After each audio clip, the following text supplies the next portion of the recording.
আজ বুদ্ধ পূর্ণিমা বৌদ্ধ ধর্মাবলম্বীদের এক সর্ববৃহৎ উৎসব। উত্তরবঙ্গের বিভিন্ন জেলার পাশাপাশি কোচবিহারেও পালিত হলো বুদ্ধ পূর্ণিমা। কোচবিহার শহরের নতুনপল্লী এলাকায় বৃহস্পতিবার সকাল থেকেই শুরু হয় বৌদ্ধ আরাধনা। দূর দূরান্ত থেকে আসা বৌদ্ধ ভিক্ষুদের সুমন্ত্রে আলোড়িত হয়ে ওঠে গোটা এলাকা। আজ বুদ্ধ পূর্ণিমা উপলক্ষে একটি শোভাযাত্রার আয়োজন করেছেন উদ্যোক্তারা এবং শোভাযাত্রা শহরের বিভিন্ন রাস্তা প্রদক্ষিণ করবে বলে জানান তারা। মূলত 2019 সাল থেকেই কোচবিহারে প্রথমবার তারা এইভাবে বৌদ্ধ পূর্ণিমা উদযাপন করে আসছেন।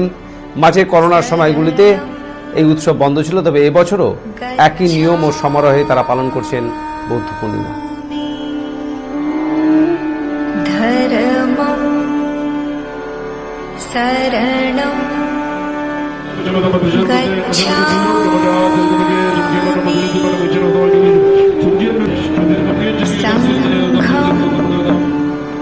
शरणं बुद्धं शरणं गच्छामि धर्मं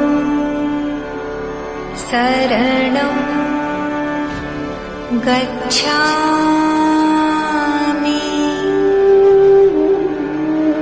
संघं शरणं।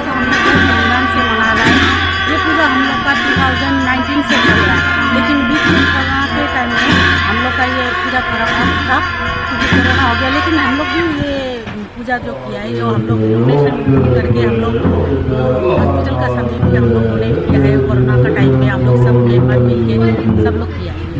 ये पूजा हम लोग साल साल करते हैं।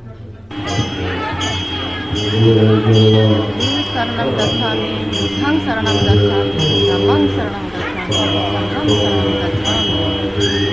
আজকে আমাদের বুদ্ধ পূর্ণিমা অনুষ্ঠান আমরা 21 তারিখ থেকে স্টার্ট হচ্ছে। 21 তারিখে পূজা হলো, 22 তারিখ আজকে 23 তারিখ।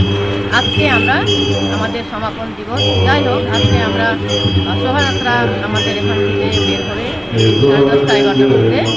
আর আমাদের গুরুদেবরা আসছেন ভুটান থেকে। আমরা ভুটান থেকে 5 জন গুরুদেবকে সম্বোধন করে এই পূজা সমাপন করছি।